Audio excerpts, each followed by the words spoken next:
Yo, what's going on, man? Today is September the 15th. Welcome into the ChrisBeCappinn Show. We got a lot of games to get into today, so we're not gonna waste any time. We're gonna do just that. Hit the like button for me as you guys join. I always forget to mention that. Definitely help the algorithm. So do that on the way in. It's appreciated. And we'll jump into a quick recap of Friday. I didn't make any plays yesterday. No college basketball for me, but I was busy handicapping the 6 WNBA games for today, trying to finalize some NFL action. So we'll get into all of that today. And let's do just that, man. On Friday, I gave out 2 plays. Washington first half continues to be a winner. Skylar Diggins-Smith, over her 5.5 assists against the Dallas Wings, was a loser. I parlayed it with the Minnesota money line, which is something I frequently do, just because I thought Skylar Diggins may end up with 10 assists. But it was a game that they struggled in. They had to fight from behind to come back and win that game. And she ended up with like 4 assists and had like 20-something points. So, yeah, just Joel Lloyd out there going 3 for 15 from the floor. It was actually pretty terrible. But it is what it is. We move forward. I think we got some good looks on the board for today. Let's go through a couple of the comments just really quickly, and then we'll jump into the games that we got for today. Let's see. Mark says, "Good morning, Chris and community. Hope everyone had having a good morning and ready to grind." Let's do this, Dad. Mark, let's do just that. He says, "Chris, appreciate the video late yesterday." Yeah, no, I appreciate that as well, Mark. Yeah, I did. For people who are interested, I did kind of take a deep dive just because I knew I wasn't going to be able to, with so many games on the board for today.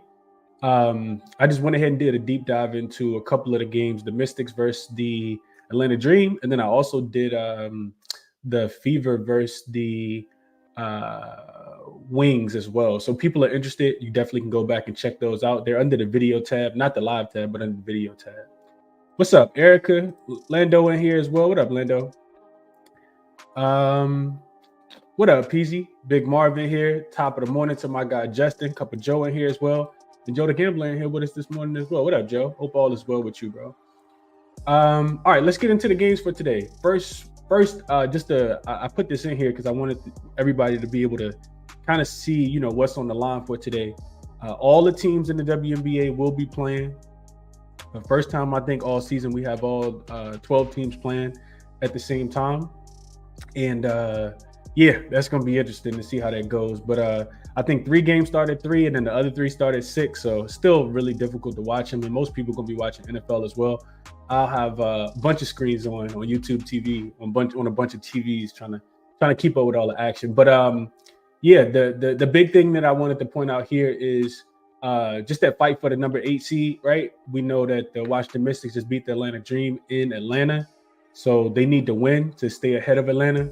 And then the Chicago Sky, man, if they lose today, they probably cook. It's only 3 games left in the W for most teams. The Indiana Fever only got 2 games left. And I think the Dallas Wings only got 2 games left as well. The other teams, I think, all do have 3 games left. So just so you guys are aware of that, none of the teams are really going to move. The only thing that can happen is only teams that can move, the Liberty, if the Liberty lose out, they could potentially get the 2nd seed, and the Lynx could jump frog them and move the 1st. But if the Lynx lose a few games and Connecticut wins, or they end up with the same record, Connecticut could jump Minnesota to take over the number 2 seed. Aces in the Storm also still got something to play for. The difference between home court advantage and non-home court advantage. So Aces definitely gonna want to win today against Connecticut. And then Fever kind of locked in at 6. The Mercury locked in at 7 as well. But that AC is gonna be interesting to see who gets that. So let's jump into it, man. First game we got on the board, and this is one I went through, so I won't get too in-depth into it, but this is one I went through on the video last night, a standalone video. Dream and Mystics -1 in favor of the Mystics. So money's come in on the Atlanta Dream in this spot. People are thinking that they'll bounce back in this spot after losing in that game on Friday. Mystics were able to go into Atlanta and get a win on Friday night. So you got both of these teams coming off 1 day's rest. This 5 straight covers for the Mystics. I think they've covered 9 of their last 10. They got a really difficult schedule, in my opinion, to finish the season. They got the Liberty and the Indiana Fever to finish the season. So not to say that they can't keep those games competitive, but if those teams are locked in, have something to play for. It could be difficult for the Mystics. So you definitely need this win. This is their last game they have against a team that doesn't have a great win a win percentage above 500 is what I should say. So I talked about this yesterday. Two teams, of course, just played on Saturday. Washington won 72-69 in Atlanta. They've covered back-to-back head-to-head matchups against this dream team as well. And like I said, Washington 9-1 against the number in their last 10 games, whereas Atlanta's just 2-8 straight up and loses of 3 in a row. So I put my opinion, those are the facts. I put my opinion over here on the right side, you guys can see. Atlanta just really hasn't been able to generate a lot of offense, in my opinion. They really, really struggled to score the ball consistently. Whether that's Jordan Canada not being able to get people involved, Ryan Howard shooting the ball pretty terribly. So I don't like to take the Mystics as a favorite most of the time, but if I'm playing the game, I think I'm taking Mystics the first half. We've been giving out this trend for quite a while now, and this continues to do really, really well, whether at home, whether on the road. And you can get the Mystics money line, I think, at first half money line at -110 right now are the current odds if you are interested in betting the Mystics in this spot. I didn't really dive too deep into the player props, but that's how I'm thinking about this one. Let's see what you guys are thinking before we move on to the next one. Erica says she played the Diamondbacks in MLB, Arizona. What up, Dante? Appreciate you for tapping in. Ray says Mystics money line easy in this spot today. Okay, we'll see how that goes. Professor says you do an NFL. Yeah, I got some NFL plays, and we'll talk through the NFL. The NFL lines, of course, have really, really moved, but it's a chance we can still find some value. But I think one of the lines that I gave out is still currently available. We'll talk about that. Derwin says Bengals money line today, chat. Absolutely not. Not in my opinion. We'll talk about that game. Big Marv says Tina Charles gets a double today. Okay.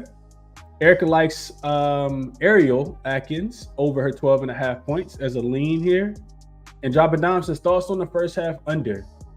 Jalen likes the double result. I'm guessing for which team, Jalen? You didn't pick which team. Dropping Dimes. As far as the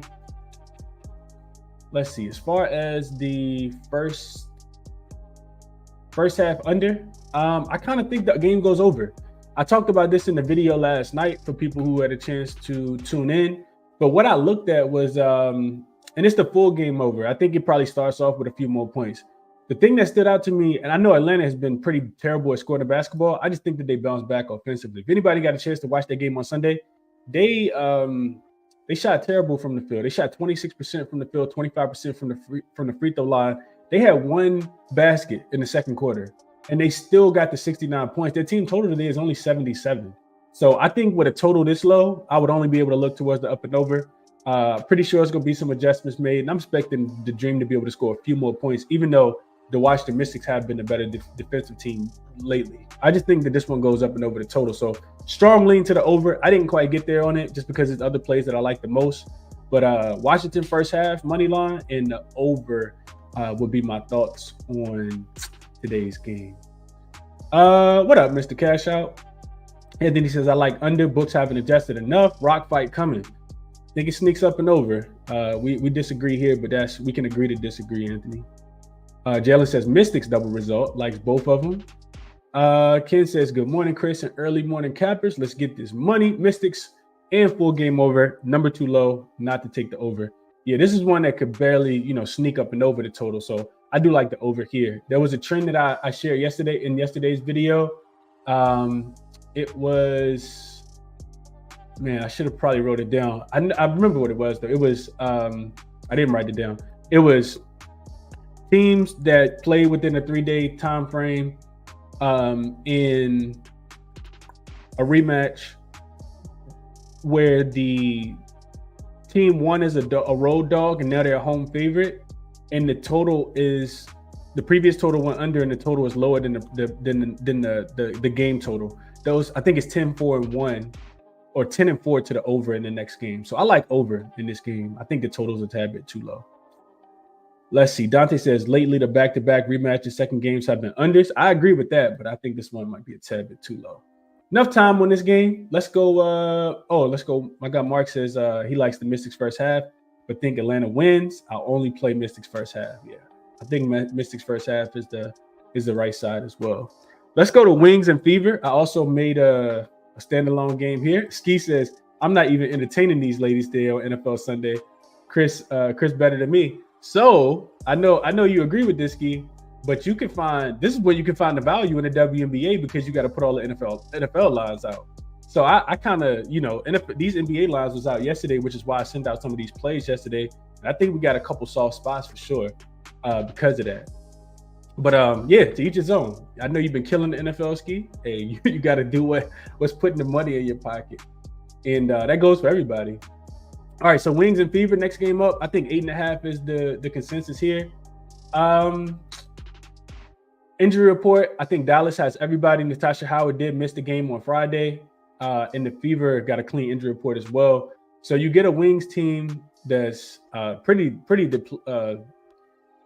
terrible, man. They did get a cover, almost beat the Seattle Storm. Enrique Agumbawale, I think, missed the game winner in that game on Friday. But now you get them on the road. You get the Fever off back-to-back losses against the Aces. I like the Fever early in this spot, man. It's not for the faint of heart. It's not a lot of trends that back it, but in my opinion, I think the Fever kind of want to tune up their defense at least a little bit. They're not the greatest defensive team.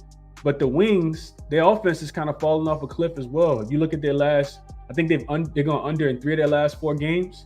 And what do they have to play for? I think the Fever come out here hungry. I think they want to get the bad taste out of their mouth after back-to-back losses. And I think they should be able to score the ball at will in this game. So I did a standalone video yesterday talking about liking the Fever in the first half. You can get a 4.5 there.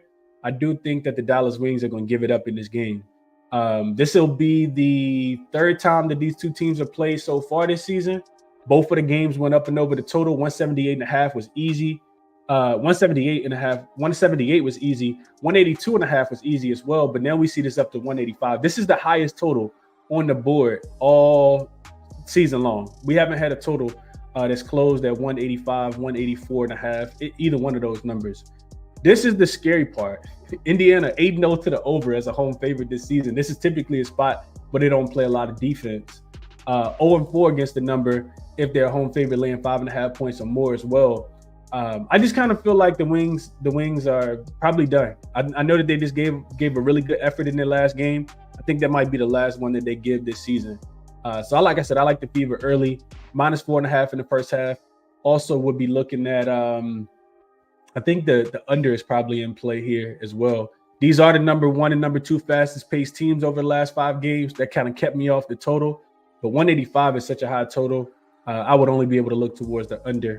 All you need is one poor quarter from either one of these teams, and you got, pretty much you got a winner. So no way I'm laying 8.5 with the Fever here, but I'm also not taking the points with the Wings. First half Fever -4.5 would be my recommendation. Also, Caitlin Clark. Her assist prop, I sent this out earlier. This is an official play. Over 10.5 assists for Caitlin Clark. This was, a line that I thought was just a tad bit too low. Caitlin Clark has she's killed this team in both of the matchups so far this season. So she had 12 in the first time that they played, 12 assists, and she had 19. We remember her last day before the Olympic break. Setting a WNBA record with 19 assists against this Dallas Wings team. That was the game she absolutely went crazy. Over the last 5 games, like I said, both of these teams, top 5 in pace. Well, number 1 and number 2 in pace, highest total on the board. It just makes a lot of sense. You also get a Wings team playing their 3rd game in 4 nights, and they had to travel. One of the worst defenses in the WNBA, giving up assists. I like Caitlin Clark. I think she can get 15 assists in this game today. So I did play her assists up and over 10.5. Let's see what you guys are thinking before we move on. Dirty Rage says Aces Mystics Fever home team money line parlay. I don't know about that. I don't know if I'm wanting to parlay. Ray says Lynx is free money. It's free plus money today. I think I disagree with that too. We'll get to that game in a second. Dropping Down says he did take the Fever first half. He says, I think the Fever want to finish the season at least 500. They haven't finished at 500 in 8 years. I would agree with that, man. I would definitely agree with that, dropping dimes. If I played, it'll be a smaller play. It's not one that I locked in quite yet, though. Anthony says he agrees. Best time to bet the WNBA when the books got to focus on the NFL. Mark says got to keep an eye on the injury report, players resting, etc. I agree with that. Capper says, what up, RC? Says, I might take Mystic's Dream over full game. And that's what I said as well. I don't know if you heard the analysis, but I like the over in that one too. Feel like it came down a tad bit too much, RC. I didn't play it yet, but I did do a standalone video yesterday talking about liking the over. Let's see. Fever are at home, Lando. They are. Mark says, I tell Caitlin Clark assists. Ski says, just when I thought I was out, you pulled me back in. Pause. Caitlin Clark props sound good. I mean, they sound great. I think her points, rebounds, and assists, I think it's still like 35, 36 and a half. And when I went back and looked at it yesterday, like most of the time I would stay off of this game, right? Like we never know what we're getting from the wings. But when I went back and looked at it, man, Caitlin Clark has had two really, really bad games back to back. I mean, Jackie Young kind of had her in the torture chamber, man. She couldn't really do anything in that game. So, I'm going back and looking at it. Caitlin Clark game log specifically, just because Ski mentioned this, and then we'll move on to the next game. So I just want to make sure I got the numbers right because I looked into this yesterday. Caitlin Clark, first off, she had 9 assists against the Aces, and if you can get 9 assists against the Aces, that's a number 2 defense over the last 5 games. I definitely think you can get against Dallas. But if you just go back and look at Caitlin Clark's game log, last game on Friday she had 18 points, 9 assists, and 8 rebounds. So I couldn't talk anybody off the triple-double.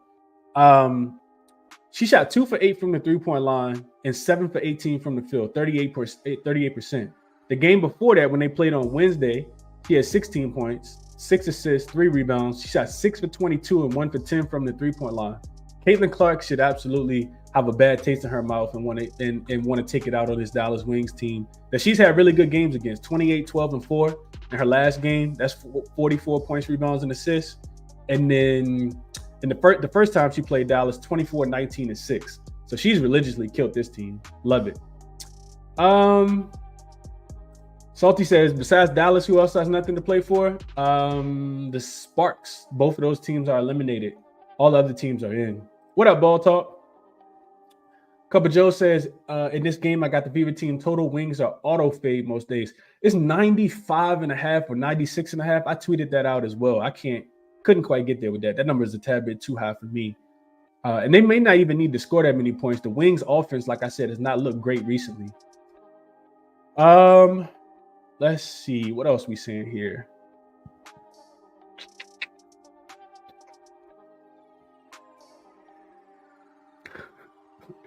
All right, let's I don't think we see anything else. Cuppa Joe says 19 and 12 dimes respectively against the Dallas this season. Her dimes are a good heavy play.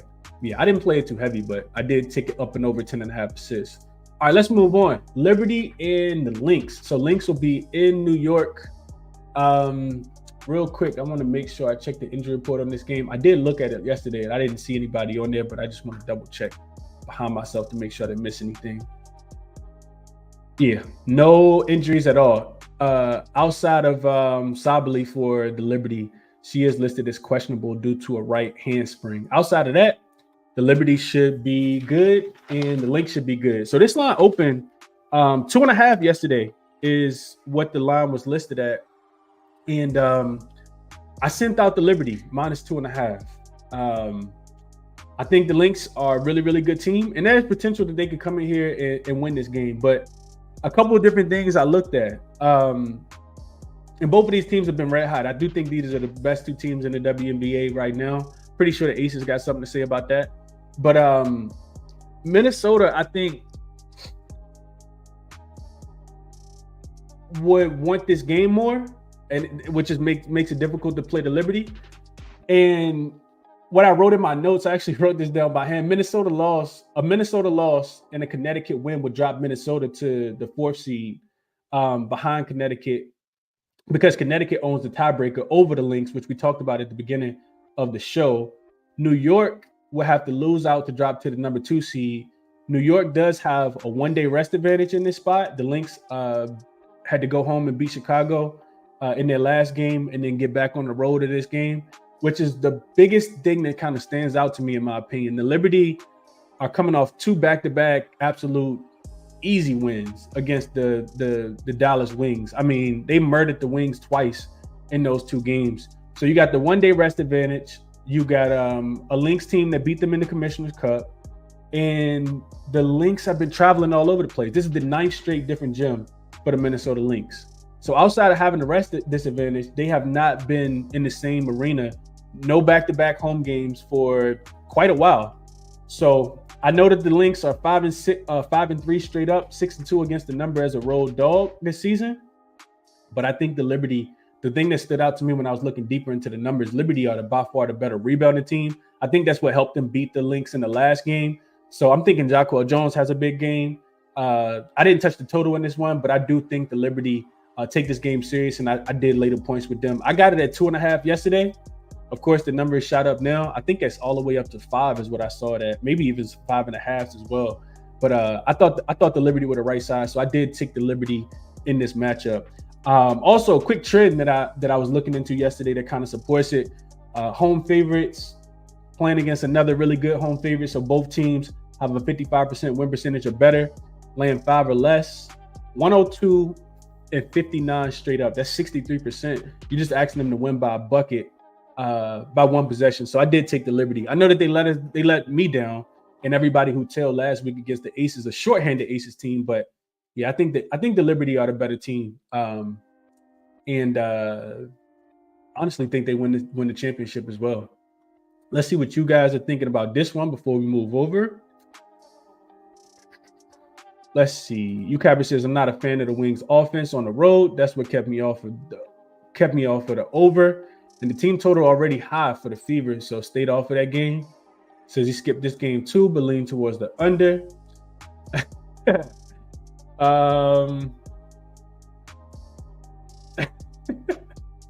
Big Zan says Dallas Wings team total under. I think if I had to play a team total under, it would be the Dallas Wings. I'm staying away though. Staying away from that. Good luck to you as well, Ski. Sending some love to the chat. Erica says Stewie and Jaquel rebound prop got some value here. Ken says Liberty first half. Lynx seem to start out slow in the first half of most games. They started off slow in that last game against the Chicago Sky the other day. Florence says, so what do you think about the 5.5 for them? I think I wanted to get the best number, Florence. So 5.5 is, that's 3 possessions. I don't like it as much at 5.5 when I got it at 1 possession. Mark's saying that it's at 6 now. So yeah, I just kind of felt like they were the right side. I mean, when they win, they typically do cover outside of that last game against the Aces. But I think that was a letdown spot for the Liberty, knowing that Asia Wilson wasn't going to play. So I guess if I had to play it right now, Florence, I would still probably be looking towards the Liberty to win the game and cover the number. But it's a little more difficult for me to pull the trigger at a 5.5. I sent out 2.5 yesterday on BetMGM around 3-4 o'clock yesterday evening. Knew it was a spot I wanted to be on the Liberty for. Lando says Liberty has nothing to play for since they the top bosses in the league. So if the Liberty lose out, they got 3 games left. If they lose all of them and the Minnesota Lynx win all of theirs, the Lynx will finish with the number 1 seed. That's not likely, but there is a possibility. And I just think the Liberty want to continue to play their best basketball right now. So that's why I took them here. Mark says he'll live bet it for a better line. And I couldn't talk you off of that either. All right, so we'll speed through the next few games because I don't really have too many burning thoughts on these games specifically in the WNBA, and then we'll get over to some NFL action. So first game we got up is the Sparks, next game we got up is the Sparks and the Storm.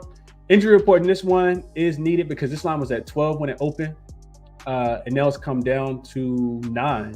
And the reason why is because Jewel Lloyd and Ezzie Magmagor have both been ruled out. Jewel Lloyd, I think, is what is it for Jewel Lloyd?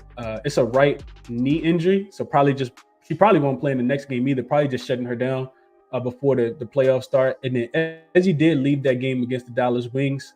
I think it was in the 3rd quarter due to concussion, and she has not been cleared to return, so she could potentially miss the next game as well. we'll see how that goes. On the Spark side, no Laser Clarendon.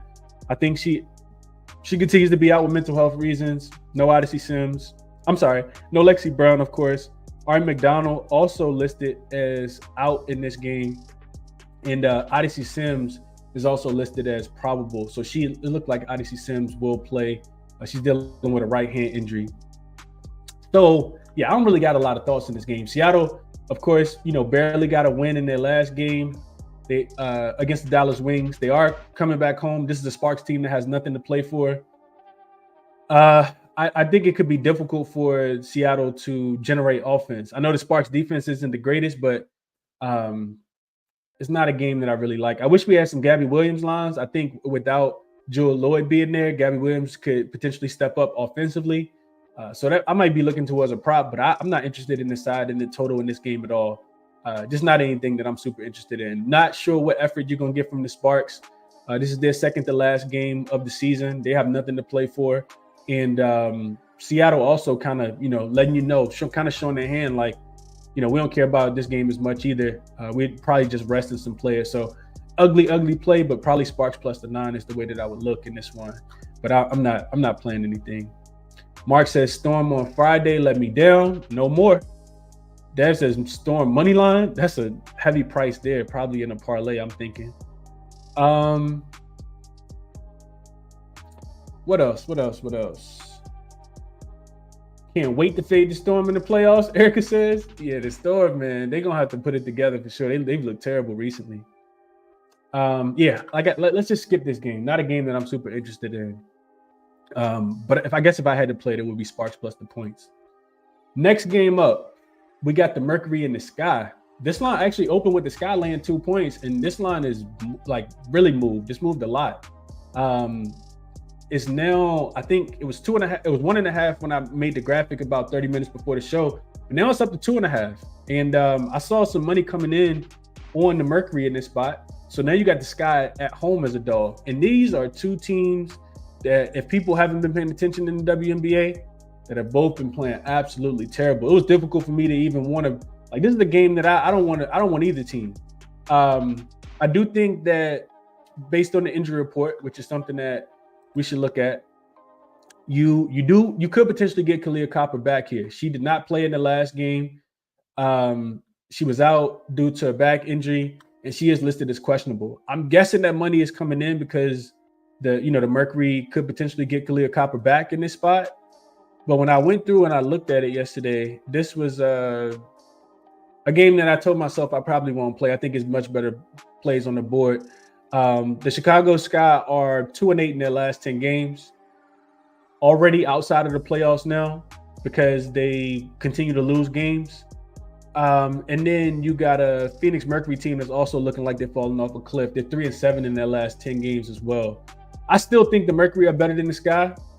Cardosa is also listed as questionable with a shoulder injury. That was the same shoulder that she hurt at the beginning of the season that kept her out for an extended period of time before she made her season debut.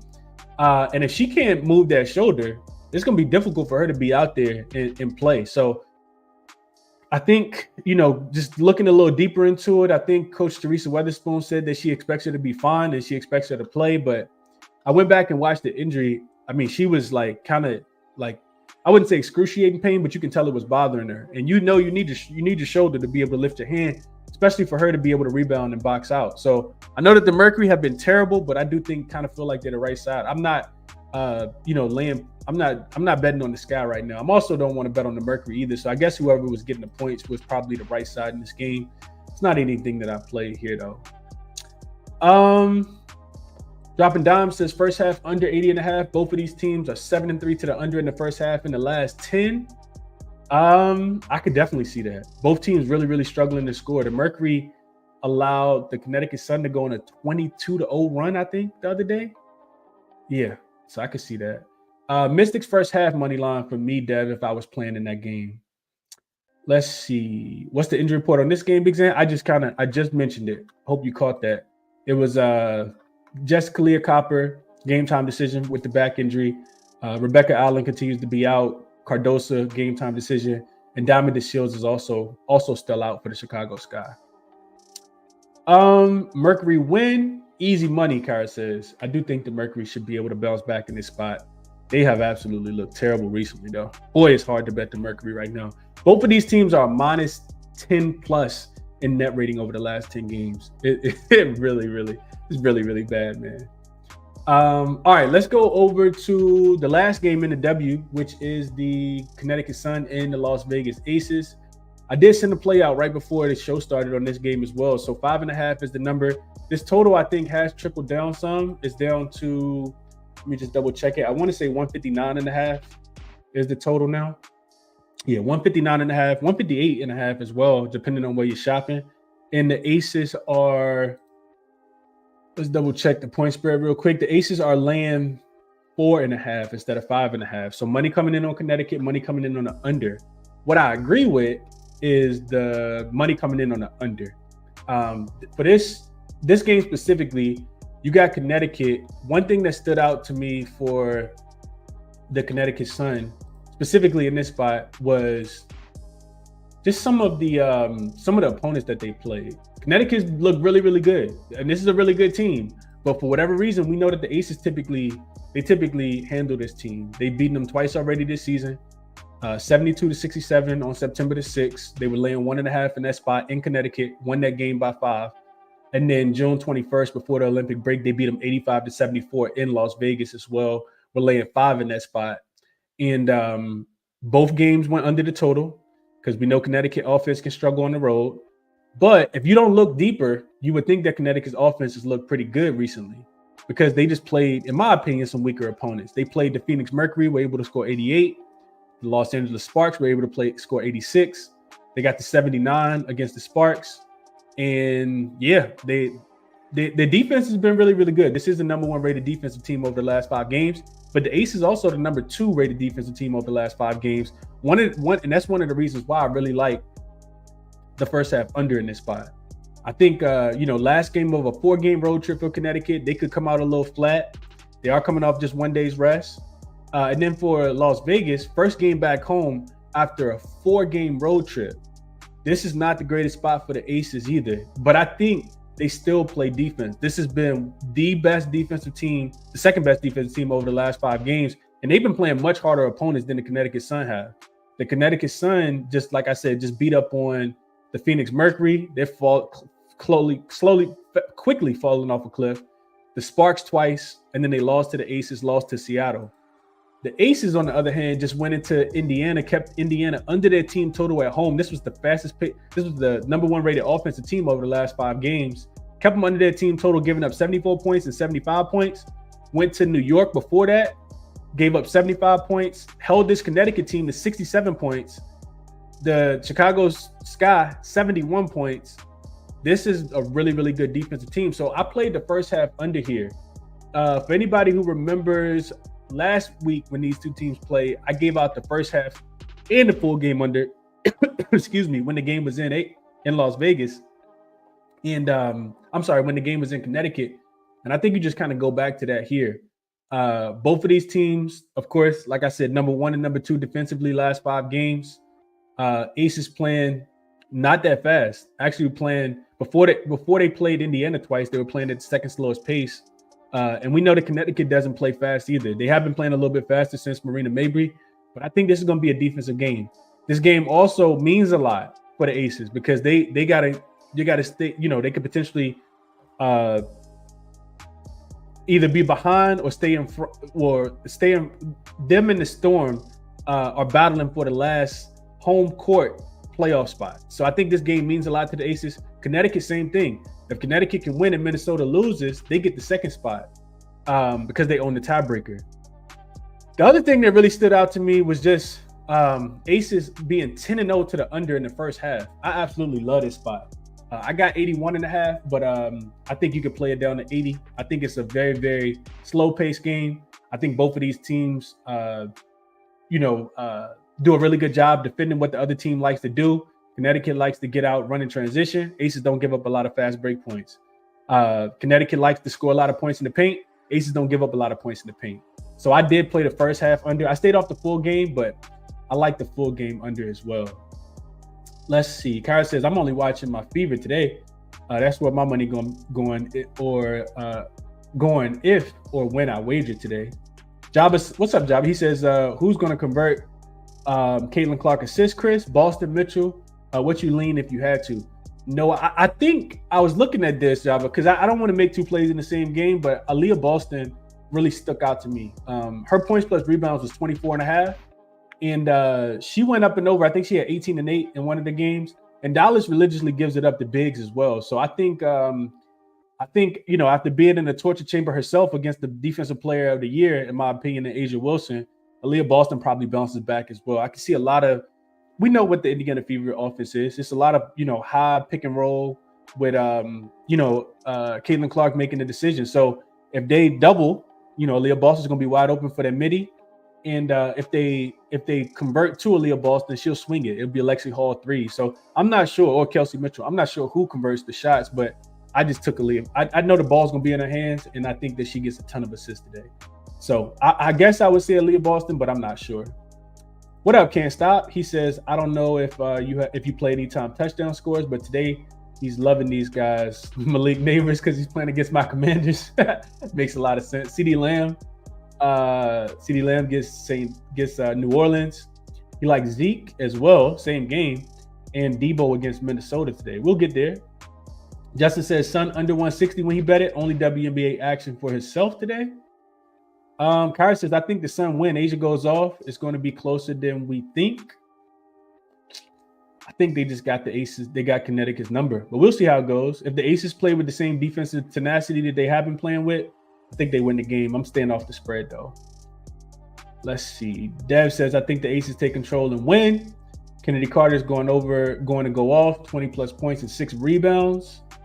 Bible says, okay, we'll see how that goes. Can't Stop says, I like the Aces. This team keeps cashing me out.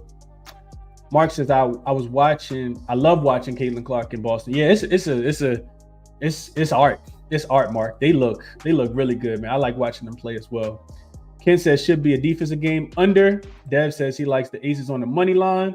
Dropping Dime says Boston 10 points and 10 rebounds at plus 160 on Bet365. Erica says Brianna Jones been looking good. She has been looking good, but the Aces, I think the defense has been pretty good. And I want to say Bree Jones didn't have her greatest game against the Aces. Let's see real quick. Let's just go back to Bree Jones' game against the Aces earlier. She has been killing, but she's been playing against some really good matchups. We know the Sparks always give it up to bigs.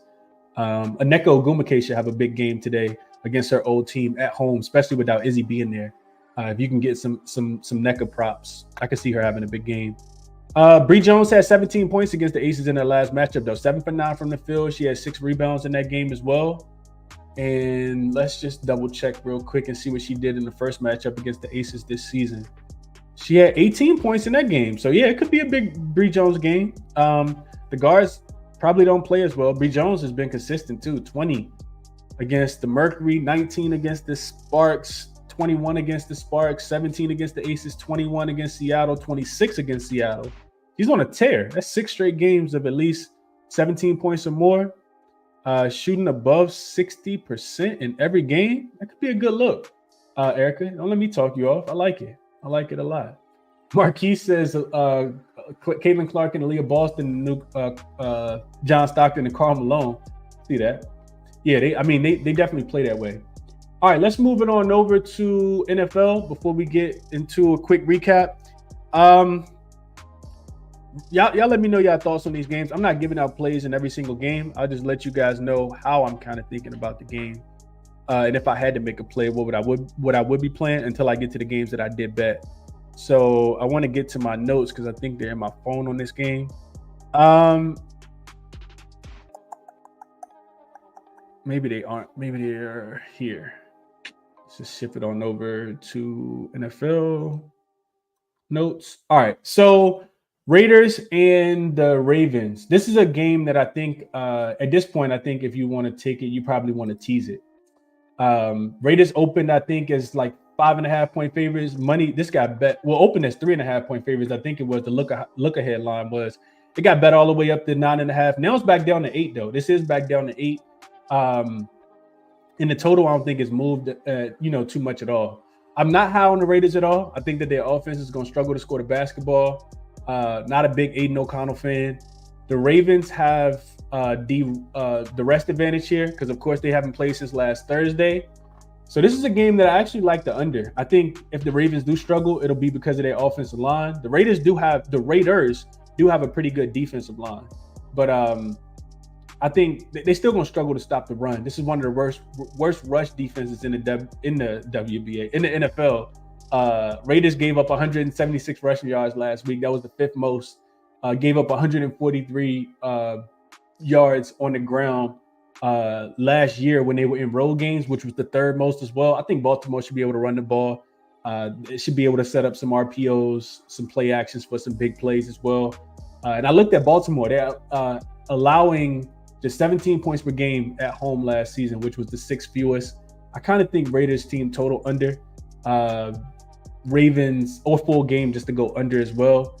And then the other thing that stood out to me was Lamar Jackson. I think under his pass attempts, 29.5 is the number for Lamar Jackson. And the reason why is because I don't think that they're going to have to pass the ball that often.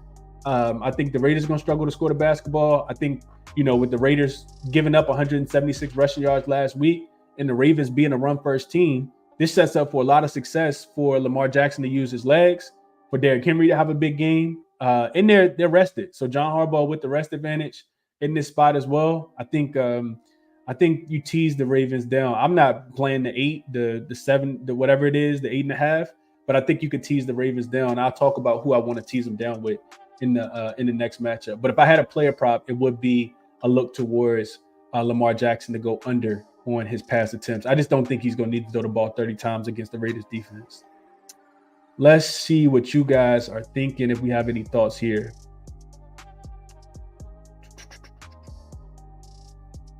Glow says, got 2 NFL games to end my parlay touchdown. Cup of Joe says he did take Derrick Henry anytime touchdowns with the Ravens -3.5. Got it at +100.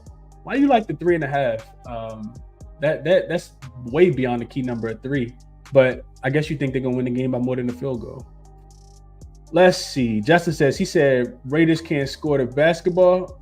Guess nobody caught that. I did say that. Raiders can't score the football, in my opinion. My fault there. Clearly in basketball mode.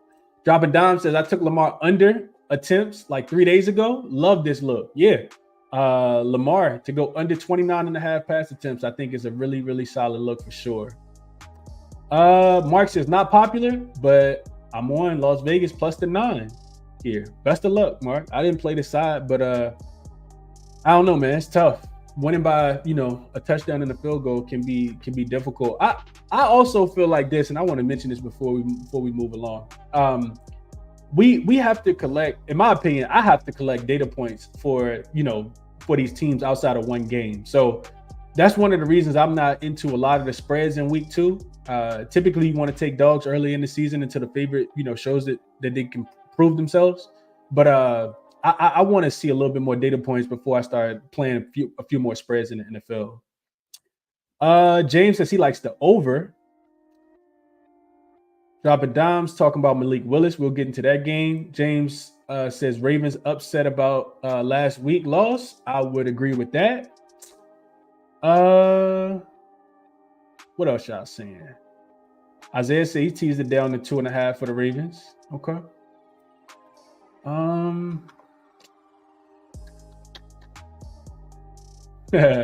Laughing at this comment from Can't Stop says, boy, ready for the NBA. Not quite, but I am going to start some NBA preview stuff probably toward the end of next week, working out a schedule for that now. All right, Chargers and the Panthers. Next game up. Not a game that I'm gonna be interested in at all. Super low total, of course. Chargers, were able to take care of business last week against the Raiders. They travel cross country. The Carolina Panthers probably looked like the worst team in the NFL last week. It's between them and the Giants. This line has, I think, come back down just a tad bit. I think the Chargers should be able to, another team that I think should be able to dominate running the football this week. The Carolina Panthers are not a great run defense. Bryce Young looks like a shell of himself. Like I have no idea what to do with the Carolina Panthers. I don't want to overreact because it is week 1, but they showed me exactly who they were from last year. It doesn't look like much has changed, even, with the additions, Deontay Johnson being there, Canales being there to kind of call the offense. I just didn't see a lot in this game. I know what the Chargers want to do with Harbaugh. They want to run the football, though. So J.K. Dobbins had a big game last week. I potentially see him having another big game this week. He probably going to get a few more carries than Gus Edwards based on his success last week. I know they kind of split last week at 10 and 11. But J.K. Dobbins, anytime touchdown, I think will probably be the play here. You kind of let, Justin Herbert kind of work himself back in the form, especially after, being out for a majority of the preseason. So I guess if I had to play, it would be J.K. Dobbins anytime touchdown. Not anything that I played here, though. Joe says 1-800-GAMBLER game. PZ says pass. So let's do just that, man. Like I said, not a game I'm super interested in, and not one that I bet either. Saints and the Cowboys. We got a 6, I think, is the consensus here. Saints looked really, really good last week. Do they regress to the mean here after beating up on the divisional foe, that of the Carolina Panthers? I don't think the Saints look as good here. I'm not big on Dallas either, but I think Dallas being at the crib season opener, this is typically a spot where you want to back the Cowboys. Dak plays really, really good as a favorite. And I do think the Saints are going to keep this competitive, though. One thing that really jumped out to me in this game, I was looking at week 2 home favorites laying 4.5 or more, who previously won as a dog. They're 22, 10, and 3 to the under per Killer Sports database. So we know Dallas went into Cleveland last week, and they dismantled Cleveland, made their defense look really bad. Also looked at Dak against the Saints in his career. He's 3-0 to the under in all 3 games versus the Saints so far this season. He is 2-1 straight up and against the spread against the Saints. So I like under. I think, Dallas defenses look solid. I'm not a big believer in Derek Carr. I think that Saints offensive line is not that great either. Not as great as it looked against the Carolina Panthers. So I see some regression coming from the Saints offense. I think they scored like 37, 40 something points last week. So I think if I'm playing the spread, I do like Dallas, but I think I like the under a little bit more. Under 46 would be my play here. Saints money line, PG says. Okay. Smoke Dog says Saints money line as well. So a lot of people thinking the Saints are the right side here. Justin says Cowboys over 1.5 field goals. Minus 141 is where he played that. Where is that market even available at? Let me know where you see that at, Justin. I'm interested.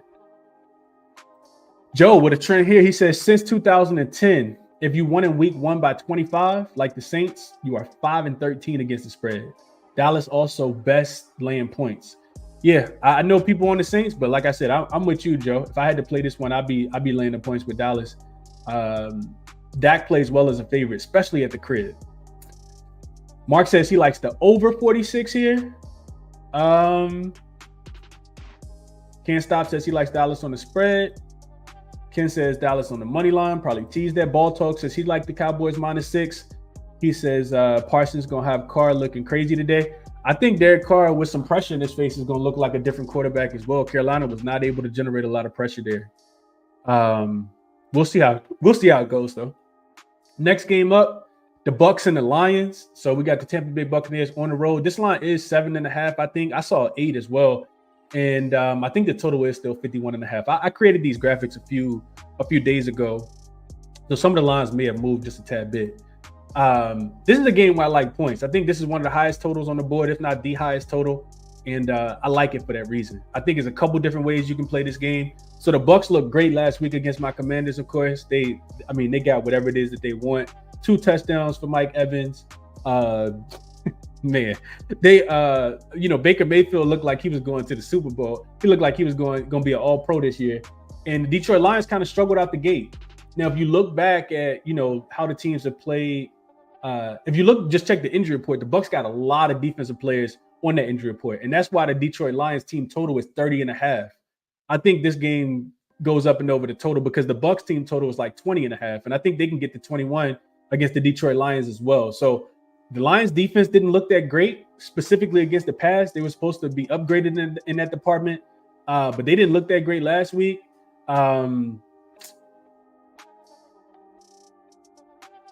Stafford, couldn't think of his name. Stafford looked really good, even with a banged up offensive line. So I do think that Detroit can score because I think they're going to be able to take advantage of the Buccaneers defense.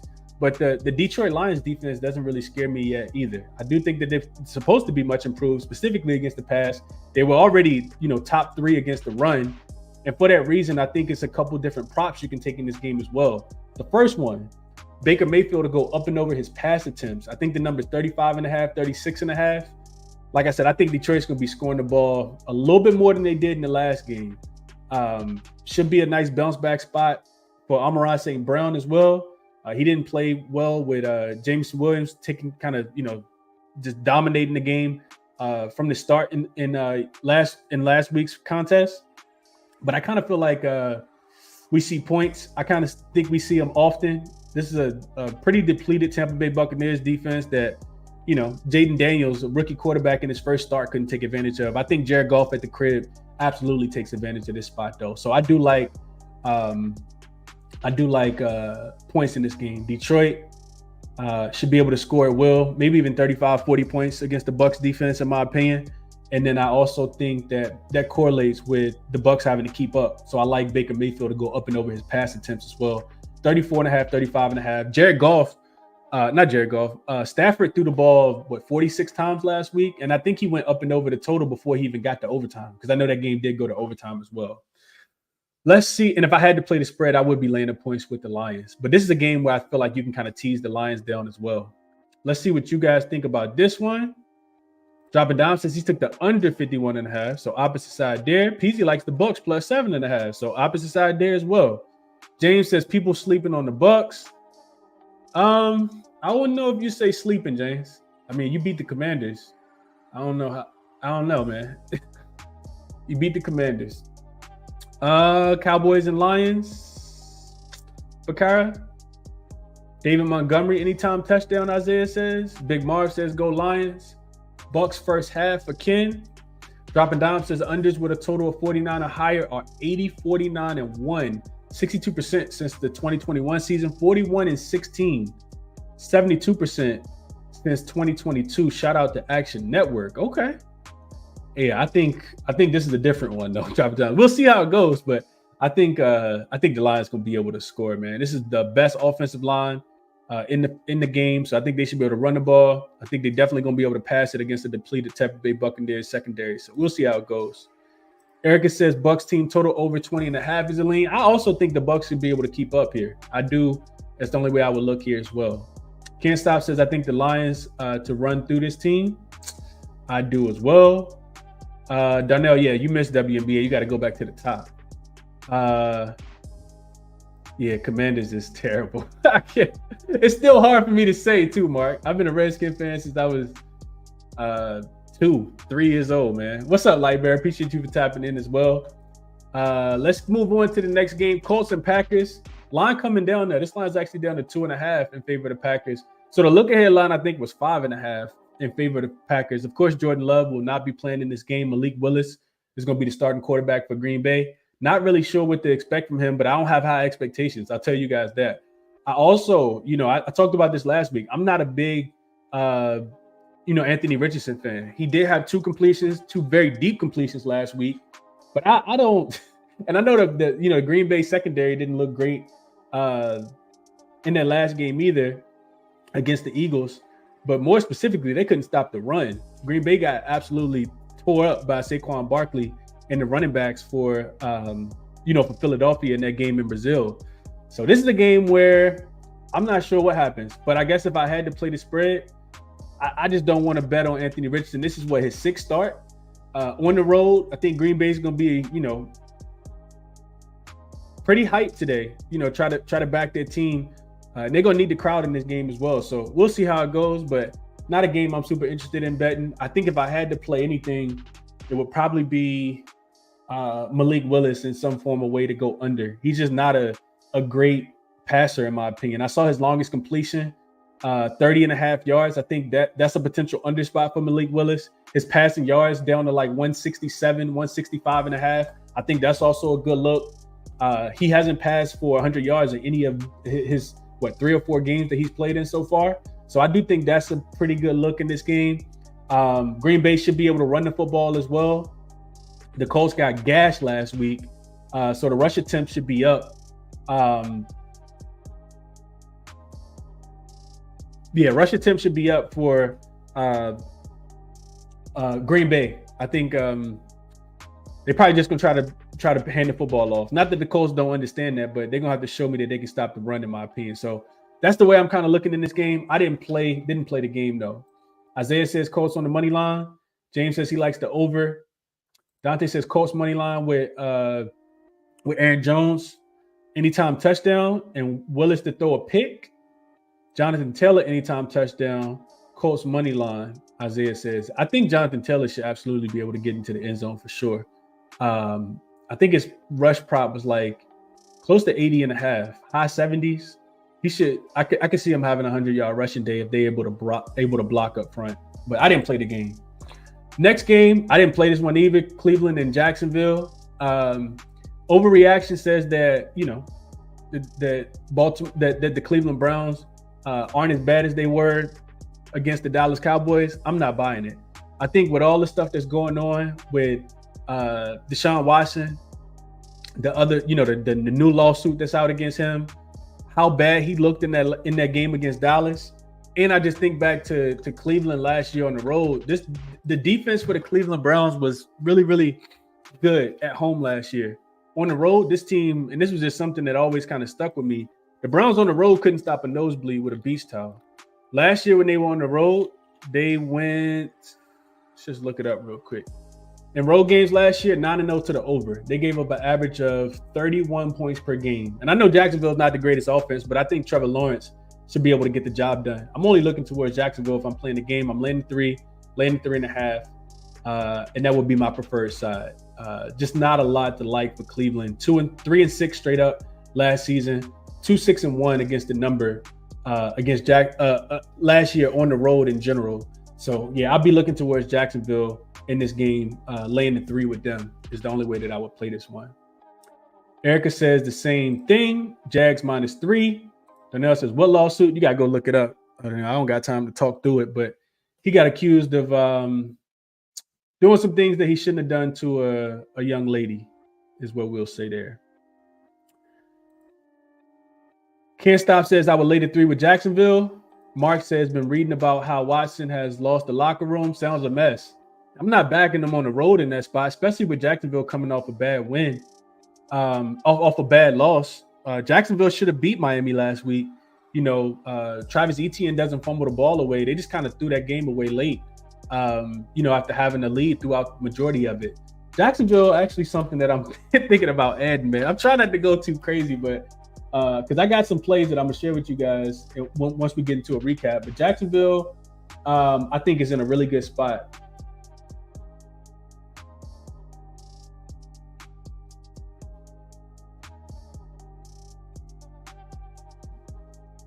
All right, let's keep it moving. I just wanted to make sure I wrote those down. Ball Talk says, Browns fan here. Browns really that bad, man. No run game. Play action is what we do. We need to go. Nick Chubb back. Yeah, Nicholas Chubb definitely needs to come back. Nick Chubb. We call him Nicholas Chubb. Yeah, Aaron Jones is not with the Packers anymore. I'm not sure who said that. I didn't say that. Mark says he's laying the 3, so we on the right. We on the same side here. Dante says chance of rain to Jags money line. I didn't even look at the injury report. I probably double check it before I do make the play. A lot of money on Jacksonville. I don't really care. I mean, Cleveland can win the game. I don't think that they do though. I'm looking towards fading them. Next game up, and this line has come all the way down, so don't look at what you see here. We got the San Francisco 49ers on a short week. Without Christian McCaffrey, they will be in Minnesota, who I guess you could say Minnesota looked great last week, but they were playing against the Giants as well. This line is down to 4.5, down to 5. On some books, total is 46.5. 45.5, between 46 and 45.5, just depending on where you're shopping. I do see more 46.5s on the board though. And this was a game that I also don't feel extremely interested in. I know that the sharp money is on the Minnesota Vikings here. The San Francisco 49ers just don't play as well for whatever reason when they travel to Minnesota. I kind of think that they can, do well enough to win this game. Do they end up covering the spread? I'm not sure, man. You need San Francisco to win by, pretty much by a touchdown in this spot if you like them here. But I like what I saw from San Francisco. I understand that they had the rest disadvantage, but just looking deeper into it, Shanahan is a really great quarterback. I mean, a really great coach, even at the rest disadvantage. He's actually one of the best coaches in the NFL at the rest disadvantage. So I know that they're coming off a short week, don't really get a lot of time to practice. You got the revenge game for Sam Darnold because he played for the San Francisco 49ers. I think I still like San Fran here, though. I really do think I still like San Fran. I know that like I said, the sharp money's on the Vikings. Vikings, I mean, you only got one good half last week, in my opinion, against, for Sam Darnold. I'm just not a big believer in this offense. I love what San Francisco was able to do last week. I like San Francisco in this spot, man. I think the defense is going to travel like it always does. PZ said he took the Vikings +6. Isaiah says, I don't like this game. I didn't bet it either. Just kind of giving you guys my thoughts. Debo anytime touchdown. Nadir says. Drew says both 49ers and Jets on a short week. Both favored this week. One of the teams ain't covering this Sunday. 49ers also here. Smaller play for Mark. Yeah, it'd be 49ers for me, man. I like that the number's coming down, but I like the 49ers here. Let's see real quick.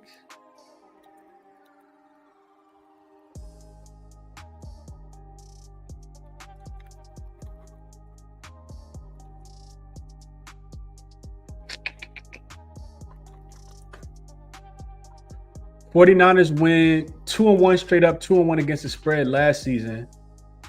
When they were on the road and at a rest disadvantage. They beat the Browns. No, they lost to the Browns. I remember that game, 17-19. But they beat the Cardinals 45-29 in this spot. They beat the Commanders 27-10 in this spot. And I like San Francisco in this spot. Marie says under game. Ball Talk says I like the under. Strong run game. Two tough defenses. Minnesota defense is good too. Yeah, Minnesota defense is solid, but I don't think it's going to be better than the Jets. The Jets defense looked terrible last week. And Brock Purdy just continues to, defy all odds, man. Without his weapons, even with Ayuk, kind of dropping all the passes last week because he was held out. No Christian McCaffrey. They still look good. Dominate, a Jets team that I think is better than this Vikings team. So we'll see how it goes, but strong lean towards 49ers here. Seattle and New England, not a game that I'm super interested in betting either. Of course, the Patriots, end up winning the game last week. Seattle was able to get a win against Bo Nix as well. I think Seattle should be able to limit this Patriots offense. The Cincinnati Bengals couldn't do it, but I think the Patriots are a little bit better. In my opinion, I think the Seattle is a little bit better, in my opinion. I do have an official play in this game, though, and that official play is going to be Ramondre Stevens, running back for the New England Patriots. I did take him up and over his rushing prop, and the prop was 62.5 rushing yards. I think it's actually come down, so the market betting against me here, but I like Ramondre Stevens. Last week, I know it's a totally different defense, but if you're the Patriots, aren't you going to run the football? I think you absolutely run the football. I think Mayo is going to, continue to run the football. He had 25 carries last week. Ramondre Stevens did for 120 yards against Cincinnati. In Cincinnati, now he comes home. I don't think it's going to be a surprise that New England's going to try to run the football with having Jacoby Brissett being a game manager at the quarterback position. And, I just thought it was a tad bit disrespectful. Ramondre had more yards at the contact. He had 75 yards at the contact last week than the rushing prop of 62.5 rushing yards. He was also on the field for 78% of the snaps last week, and we saw just 7 snaps for Antonio Gibson. I think that stays the same. Then you got Seattle's defense, a defense that gave up just 99 yards last week, but they were playing against a rookie quarterback, so they kind of, had a lot of men in the box. On the road last season, Seattle rush defense struggled. They gave up 146 rushing yards per game on 5 yards a pop, which was bottom 3. Ramondre, you go back and look at, just what the Patriots like to do. They give him the ball, man. He's over 62.5 rushing yards in 4 of his last 5 games. So I thought this line was super conservative for Ramondre Stevens at 62.5. I absolutely love this. This is one of my favorite player props and one of the ones that I gave out and sent to the members yesterday. Ramondre Stevens up and over his 62.5 rushing yards is the play that I gave out. I also like his attempts to go up and over as well. Let's see what you guys are thinking about this one. Ball Talk says, in Jacoby we trust. Dante says, Seahawks money line. Geno Smith got Wills out of nowhere. That money line, I guess you probably parlay in that. Mark says he took New England +3 and the under 39.5 for him. Got the line early because his total has come down, but he likes New England. Okay.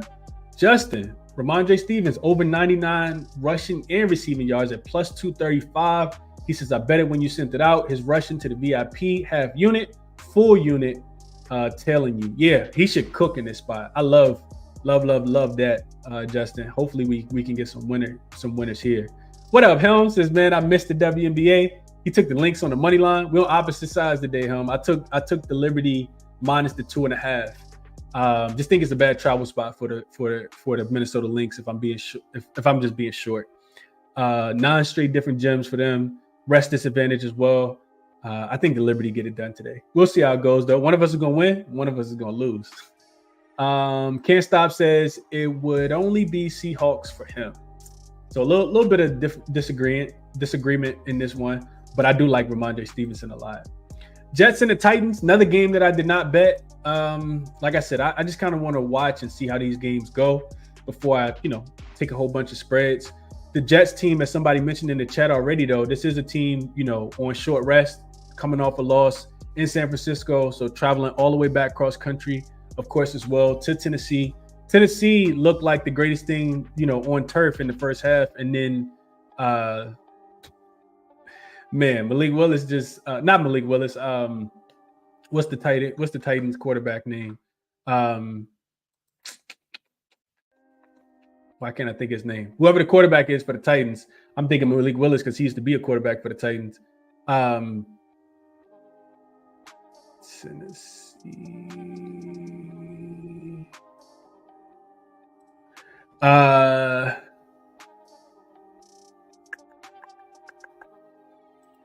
why can't I? It's gonna kill me if I can't think of his name.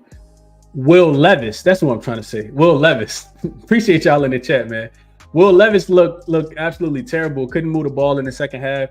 The Jets defense didn't look that great, man. It really did not. I know you're playing against, one of the better offenses in San Francisco, but I expected a little bit more from the Jets in that last matchup. I think this is going to be a very, very low scoring game. I think the Jets defense plays a little bit better here, but you kind of need them to be whole, in my opinion, if you like the Jets in this game. I think the Tennessee Titans, the defense looked really good last week. They were able to limit Caleb Williams and the Bears offense. Man, it's really difficult for me not to want to play Tennessee here. I kind of feel like Tennessee is the right side in this game. I didn't play the game, though. Let's see. Jets, Mitchell says. Drew says, I'm from Tennessee. This is a Titans spot. Joe says Titans team total under. The O-line does not hold up. JW says Levis and the Titans can't be stopped at home. We'll see how that goes. I know that Tennessee typically plays better at home than they do on the road. Mark says, man, Aaron Rodgers looked old, and I usually root for the for the old guys. I don't know. Drew says, do you trust Aaron Rodgers on a short week? Rodgers not a marketable quarterback anymore. Man, do I trust Aaron Rodgers on a short week? I think I like Tennessee defense at home. If they played that good against Chicago's offense, and I know Caleb Williams his first year, but I kind of like Tennessee defense. I think Tennessee defense is going to be really good. I think that's probably the best unit on the field. We'll see how it goes, though. Breece Hall might have a field day running. We'll see how that goes. Rodgers INT for Justin. He says might get to it.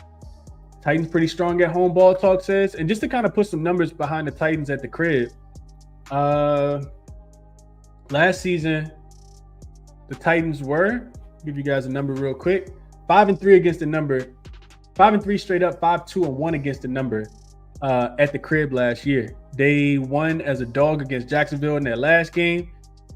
lost to Seattle, lost to the Colts, lost to the Texans, but they started off hot. They beat the Chargers as dogs. They beat the Bengals as dogs. They beat the Falcons as dogs. Yeah, this is and I want to say this is like, this goes back for some time. 5-4 straight up as a home dog in their over the last 2 seasons are the Tennessee Titans. They typically play their best football at the crib. So yeah, I kind of like the Titans too. I didn't play it though. Let's see. LJ says, yo, Chris, he likes Greg Zuerlein, Greg the Leg, over 1.5 field goals. He says the Titans allow over 1.5 field goals in 19 of their last 21 games. I hope he gets there, LJ, because I got Greg the Leg on my fantasy team, and he didn't do nothing last week because the Jets couldn't score the football. So yeah, I hope you cash, because I need the points. I need the points from him this week. JW says he likes the under 40.5 here as well. Marquis says, I'm in Nashville, bro. I told you last week Titans defense is slept on. Definitely under today. Okay, yeah, I like it. I like it. No pushback from me. And yeah, I think we did a pretty good job on this one. Let's go to the next game. We got a few more left. Giants and Commanders, 1.5. My poor Commanders laying a point and a half at the crib. I think this line has come down some. Let me just double check it real quick. It's still 1.5 on most books. This is not a really good spot for the Commanders. For whatever reason, even though the Giants typically struggle, the one team that Daniel Jones typically has a lot of success with is the Commanders. If people don't know, I think he's 5-1-1 in his career. He's coming off a terrible game last week. You got the first home start for Jay Daniels at the crib this week in DC. The Commanders defense looked like a shell of themselves. I didn't like the way the offense played. There was no motion at the line. Very, very predictable offense for the Commanders.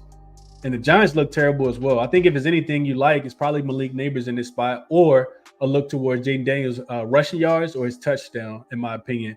The Giants will probably put pressure on him the same way that the Bucks did last week, which means that he won't be able to go through his progressions. The Washington Commanders' offensive line also isn't great. So I can see him kind of getting out of the pocket and scrambling for his life again. Liking probably his rush yards to go up and over the total, and his rushing touchdown. He had 2 last week. I do think if the Commanders score this week, it'll probably be because of that as well. Giants don't have the greatest defense, but they do have outside linebackers that, if pressure comes, guys like Burns, will probably be able to have an impact on this game. He typically plays really, really well against the Commanders as well. So this is a super buy low spot for the Giants. I could kind of see this game going either way. I stayed off of the game. I'll watch this one as a fan and root for my Commanders, but definitely won't play anything here.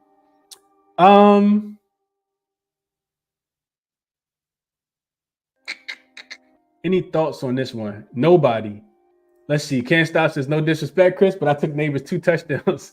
Also for plus 1,700, just a little sprinkle.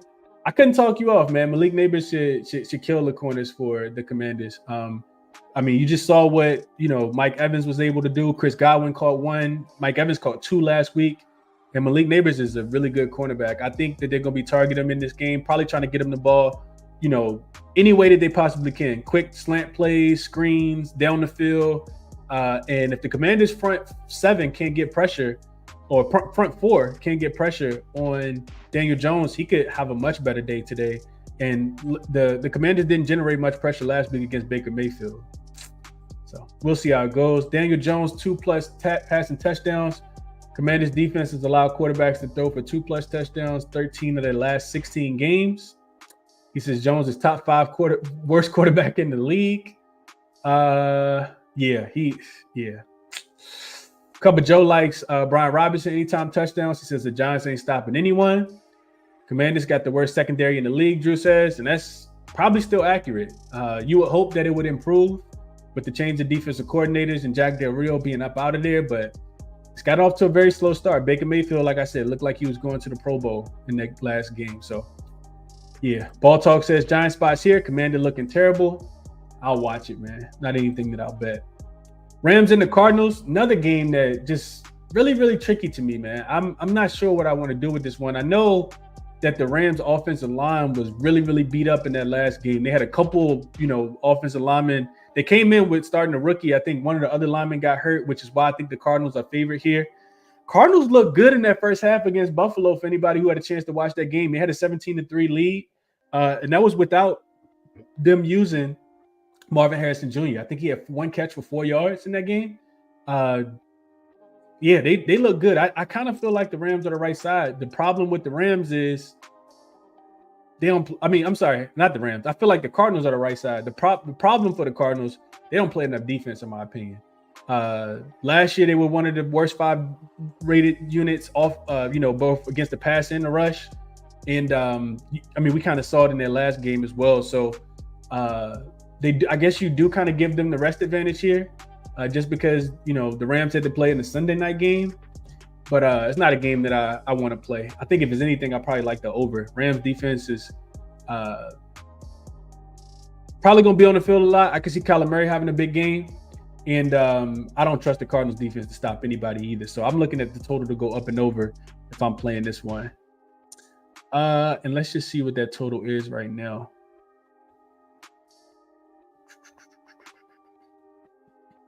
47.5 is what you can get, or 48. So it has come down just a tad bit. We'll see. Let's see what you guys are thinking about this one. What up, Frey? He says Chris was good. He had the game today. He said Daniel Jones 2 touchdowns. The other thing about Daniel Jones and Munaf, I do the prop cast with Munaf. He bet Daniel Jones up and over his passing yards this week at 208.5. I think he's going up and over that number every game against the Commanders this year. I think it's what Munaf said in his breakdown. And the Commanders religiously give up, 250 yards through the air. So it could be a really good spot for Daniel Jones. I know a lot of people not going to want to do it. One of those bets where you kind of hold your nose. But I can see Daniel Jones kind of eating that secondary up for the Commanders today. It's just what it is, unfortunately. Rams plus 2.5 for Dev. He says Kyler is too unpredictable. T. Mitchell, kind of where I'm at, says pass on this game. Global says if Murray plays a good game, the Rams are in trouble. If he doesn't, Rams all day. Cardinals smash, Drew says. Rams got no firepower, and both teams didn't cover last week. LJ says he likes Kyron Williams over his 16.5 rush attempts and anytime touchdown. Arizona defense can't stop the run.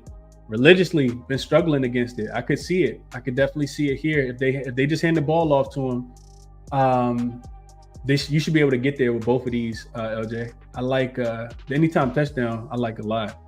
Mark says also took LA on the money line. Smaller play for him. Okay. All right, let's keep it pushing. We got a few more games. Bengals and Chiefs is an interesting one, man, because the sharp money is on the Bengals to bounce back after losing that game outright as an 8.5-point favorite against the Patriots last week. Their offense looked bad. I know that they had the fumble. Mike Gesicki caught a touchdown that ended up being, taken back. And then they also had the fumble into the end zone that they lost. End up losing that game to the Patriots. And people thinking that they're going to bounce back in this spot. I don't necessarily think so. I really, really don't. Only way I'm playing this game is towards the Chiefs. A couple things that kind of stuck out to me in this one. First of all, Andy Reid, 30-12. Since he's been coaching the Kansas City Chiefs when he has the rest advantage. And that's straight up. I kind of feel like they can win the game by a touchdown. They also really, really limit their opponents in this spot as well. 25-15 and suit to the under is Andy Reid when he has the rest advantage. And we know Steve Spagnuolo is a really good defensive coordinator as well. You look at the last 12 games where the Chiefs has had the rest advantage, 8 of the last 12 have actually gone under. The Bengals offense struggled a lot last week against New England. T. Higgins not being there. Jamar Chase not getting a lot of targets. Joe Burrow, wrist, looking a little iffy. I think under would be the right play in this game. Under 48 was the number. Potentially a Cincy team total to go under. And the Chiefs offense rolled. I think they absolutely, could shred this Bengals defense as well. That's another reason why I like the Chiefs in this spot. Official play, though, I took Isaiah Pacheco up and over his 60, what was the number? I think it was 66.5 rushing yards. Yeah, 66.5 rushing yards. I took it on BetMGM. I think this number did increase just a little bit, but I love that Andy Reid has more time to prepare for his opponent. We know that he's an offensive juggernaut. With them being able to play on Thursday Night Football against Baltimore, they got a couple extra days of rest. Pacheco only ran 15 times for 45 yards against Baltimore last week, just 3 yards per carry. But even with that, he still accounted for 80% of the running back snaps last week in that backfield. So he's not really splitting those carries. The Bengals defense absolutely gashed last week against the New England Patriots. 170 yards given up on the ground on 39 carries for 4.4 yards per pop. And that's been something that they struggled with for, some time now. Run defense was something that they struggled with last season. They allowed 138 yards per game on the ground, 4.9 yards per carry on the road specifically. Both of those were bottom 5. And now, of course, there's no DJ Reader there. He's in Detroit, their best run-stopping linebacker. I think they're going to establish the run with Isaiah Pacheco. He should absolutely feast in this game. In 2 career games versus the Bengals so far in his career, his young career, Isaiah Pacheco has 66 rushing yards. So he went up and over last week. The last game that the first time that he played him. And then the last game that they played last year, he had 130 rushing yards. So I did take Isaiah Pacheco. I think it could potentially be a 100-yard rushing day for Isaiah Pacheco, especially if the Chiefs have a lead and they just want to run the clock out in this game. It could be a big Isaiah Pacheco game. I'm not buying what Cincinnati is, the bounce back theory for Cincinnati in this spot. I like the Chiefs to win the game and cover the spread, but I played Isaiah Pacheco to go up and over 66.5 rushing yards here. Let's see what you guys are thinking about. And those were my 2 official player props that I played for today. Like I said, I'm going to just kind of a couple things I want to add, but I'm probably going to stay off of them. Bengals all finesse, nobody hitting. Drew says Chiefs on the money line. What else y'all talking about here? Is Chase still on a snap restriction? I didn't see anything about that, Cup of Joe. I got to do some last minute reading up on the game. ASG Gamer says he took them in an alt spread plus 12.5. Okay. Samaji P. Ryan, anytime touchdown is a why didn't you re-sign me game. Okay. See how that goes. LJ says, I agree. Pacheco averaged 74 yards versus the Bengals. Took the touchdown as well. Let's cash it, LJ. I need it. I need Isaiah Pacheco today. Ball Talk says, a lot of screen inside work. Zone reads. Chiefs roll. On second thought, Chiefs -6. Chiefs +1, Dev says. So a lot of people sound like they're teasing the Chiefs down. I like the Chiefs a lot today, man. I don't think it's a bounce back spot for the Bengals at all. Steelers and the Broncos. Not a game I'm super interested in betting. Super low total. As much as you don't want to be, fading Mike Tomlin on the road as a dog, you don't want to be laying points with him either. This is not the greatest offense. They were able to win the game last week with 6 field goals. Didn't even score offensive touchdown against the Atlanta Falcons. But that defense is still going to play really, really well. So will the Broncos be able to protect Bo Nix? Because we know it's going to be schemed up, right? I think this is a game where both teams really, really struggle to score. I could see a first half under. I still think that it's going to be difficult for the Broncos. And the Pittsburgh Steelers are dogs in this spot as well. So I definitely I screwed that up. Let me see if I can fix it real quick, because I think I screwed that up from the beginning. All right, so they are +2.5 or +3 depending on where you're shopping. This should not say -2.5 or -3. So yeah, I don't have a lot of thoughts on this game. I do think the first half under is a really good play though. Both first half under should be a really, really good play. We know that the Broncos going to try to get the ball out of Bo Nix's hand really, really quickly. I think Seattle going to be sitting on some of those routes, and they did a really good job against Kirk Cousins, who I still kind of feel like is hampered in that game, in that first game of the season last week as well. So, yeah, those are my thoughts on the game. I didn't play the side or the total, but first half under is what I like in this spot. Joe the Gambler says Steelers since 2015, 35-22-2 against the spread when the line is between 3. Bo Nix will be seeing ghosts today. I can see that. I can definitely see that. I'm not ready to lean in to Bo Nix. I also, if I'm being honest, I didn't really watch too much of the Seattle. I watched the first half. I didn't watch a lot of the second half between Seattle and Denver last week. So with me not seeing the second half, it kind of makes me want to stay off. I didn't really, like I said, didn't get a lot of time to watch the second half. Mark says he's taking the under 37 here. I could see it. Definitely not trusting Fields' ball talk. I'm not trusting Fields, my opinion. Tomlin has never won against Sean Payton. Saints against when he played on the Saints. Tomlin revenge Steelers minus 2.5. Ball talk says this is an interesting trend by Joe the Gambler too. Steelers when the line is within 3, they typically cover a lot. Okay, let me talk you off. LJ says he's going Najee Harris over 61.5 rushing yards. Denver can't stop the run. Okay. Can Denver stop the run? You know what? I'm gonna take your word for it, LJ. I'm not gonna look into it. Let's see. Steelers minus 148. Justin says, "What up, JT?" So yeah, Justin just going on the money line here. All right. I think we got one more game left? Yeah, one more game left, and that is the Bears and the Texans. This line is up to 6.5 on most books. In the total 45.5, I think, is still the consensus as well. Let me just double check really quickly. I want to say it's still 45.5. Yeah, 45.5 is still the consensus. Just money coming in on the Houston Texans. If you like the Texans, which I feel like they're going to be a super public side, you probably want to play the Texans at the 6.5 because I think this goes to 7. If you're a spread better, I think this goes to 7 throughout the day. A lot of people probably going to be chasing their losses. The Bears offense looked absolutely atrocious in that last game. Caleb Williams can only play a little bit better, but I do think the Texans are the right side in the game. I really, really worry about Caleb Williams' first game, on the road. He looked that terrible at home. The Texans defense, specifically against the pass, didn't play well last week, giving up those 2 big plays, one to Alec Pierce, and the other one was I can't remember who the other one was to, but they gave up 2 long plays. I don't think that's going to continue. I think the defense will look a little bit better. Not expecting a lot from Caleb Williams in this spot. And I think the Texans offense, I'm not sure how much of an advantage they have because the Bears defense, I do believe in the Bears defensive unit, but they haven't really played anybody. If you go back and look at their, wins or their, I guess you could say their strong performances after about week 10 last season, their defense started to look a little bit better. They haven't played against, too many great quarterbacks. This Houston Texans team is very balanced.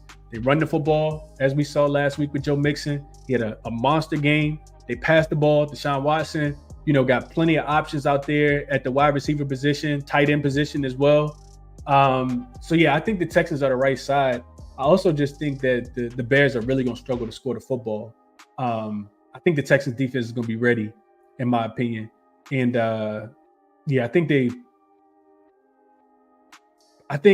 yeah, that's what I'll say about this one. I told you guys there was a 2-team teaser that I wanted to play, and it's this one right here. I think Texans, you can tease them down. If you take them on a 6-point spread, then you really just got them on the money line. And I like them in Baltimore. Would be my 2-team teaser for this week. Probably 1 teaser I'll play per week, and that's what it'll be in this spot. I think the Texans win the game, and I think Baltimore beats the Las Vegas Raiders as well. So that's my 2-team teaser, and that's what I will be betting if I was placing a bet and wanted to get involved in this game here. Ball Talk says Bo Nix is good. Peyton doesn't ask for much. 5 to 15-yard throws. Drew Brees made a killing for years, and that's a fact. This also, I'm glad you mentioned this, Ball Talk. I didn't even look at the number quite yet, but Bo Nix under on his longest pass completion, I think is also in play for today. And I want to go back to that really quickly, just while we're here. So y'all bear with me. I should be able to find it pretty quickly. Player longest pass completion. And I screenshotted this last week. I was looking through and I found this interesting stat on Bo Nix. And the stat read, I'm going to share it with you guys. If I can find it. I thought I screenshotted it. Pittsburgh defense, I think we all agree is going to put a lot of pressure on Bo Nix. We know that he wants to get the ball out of his hands pretty quickly. Let's see. I don't think that he's going to throw the ball deep down the field. I'm interested to see what the line is. I saw something. I can't find it right now, and I'm not gonna hold the show up for it. But I saw something that said that Bo Nix was like 2 for 12 on air yards that were longer than 10 yards last week with 2 picks. So I know somebody mentioned the interception. I think they're gonna try to take away, some of the long passes for Bo Nix. I could definitely see him staying, like, not having a really long pass at all. So Bo Nix longest reception is under 29.5 yards. I think I like that. I think I like that a lot. I'll put a star beside it. But appreciate you, Ball Talk, because that's kind of capping the games out. Top MF says 49ers minus 4.5 seems like easy money, and I agree with that as well. Joe says the Steelers trend is going to fit next week versus the Chargers and probably week 4 versus the Colts. I think they're 3-1 by week 5. Okay. Justin says Texans minus 6 when he bet it, so he likes it. Dev says CJ Stroud under an interception, so not to throw an interception here. Drew says Texans smash spot. Also, Texans didn't cover last game. They didn't cover. They won by 2. We did hit them on the money line. Thank God for the money line. And I stayed away from the spread. They probably should have covered though.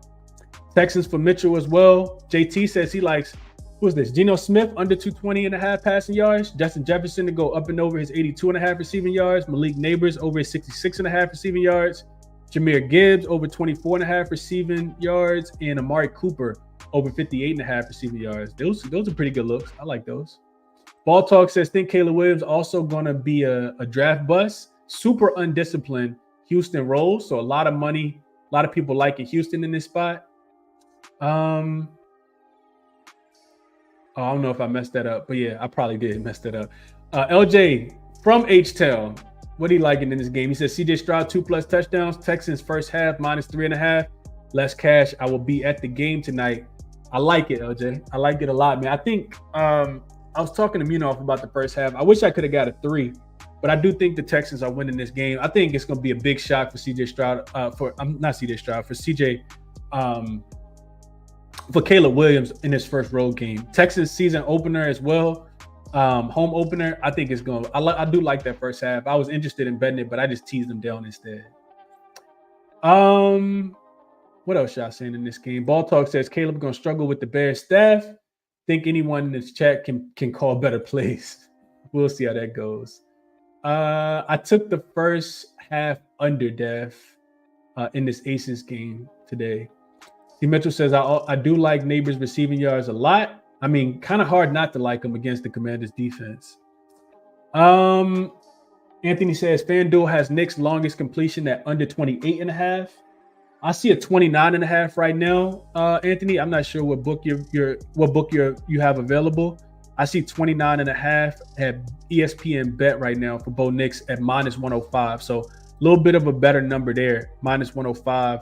Looks like that's the best line I see. This is juice to the under on other sports books. 29.5 is minus 130 on ESPN, on Bet365, on Bet Rivers. And then FanDuel got it at 28.5. So definitely shop around. I always tell you guys, that's why I use OddsJam, so I can get the best number. Bo Nix under 29.5, longest completion, pass completion. I like that a lot.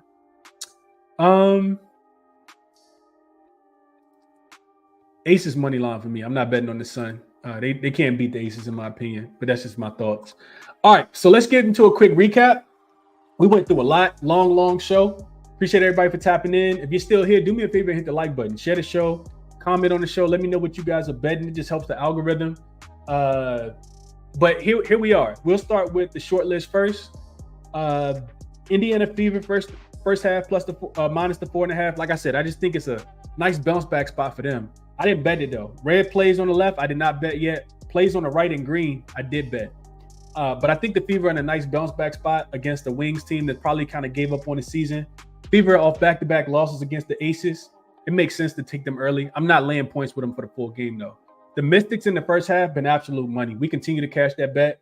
I wouldn't go away from it in this game, even though they are playing against the same opponent, that being the Atlanta Dream.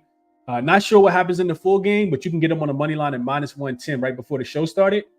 Baker Mayfield over his 35.5 pass attempts. I went over this one in, a lot of detail, but really it's just, the if you're going to beat the Lions, you're going to have to do it through the air. He went up and over in the game that they played last season. We just saw Matthew Stafford throw the ball 49 times because you really can't run the ball against the Detroit Lions defense. They've really, really good. Adding DJ Reader is only going to make them even better. So I think Baker Mayfield has to throw the ball a lot today, and I think that they'll lean on him being able to pass the ball versus handing it off to either one of the running backs in the backfield. I think the running backs go under on their rushing props too. Baltimore, Houston. Like I said, that would be the 6-point teaser for me. And I do think Kansas City minus the 5.5 is probably the best look. I'm not big on bounce back spot for the Bengals. That's just my opinion. But that's the way I like that game. Also, I wrote down, just kind of talking out loud with you guys, Jacksonville minus the 3, wanting to fade Cleveland continuously. Baker Mayfield. We talked about Baker Mayfield and Bo Nix under on his 29.5 longest pass completion will be the ways that I'm looking. Confirmed plays on the right. I did bet the Liberty yesterday at minus 2.5, sent it out to the members. Caitlin Clark over at 10.5 assists, sent that out to the members last night. Connecticut, Las Vegas under 81.5 in the first half in the WNBA as well. They just played. That game's easily stayed under. And the Aces 12-0 to the under in the first half in their last 12 games. I think it's 12 games or 10 games. So definitely on the under there. My favorite 2 NFL plays, Isaiah Pacheco up and over 66.5 rushing yards against a really bad run defense for the Bengals.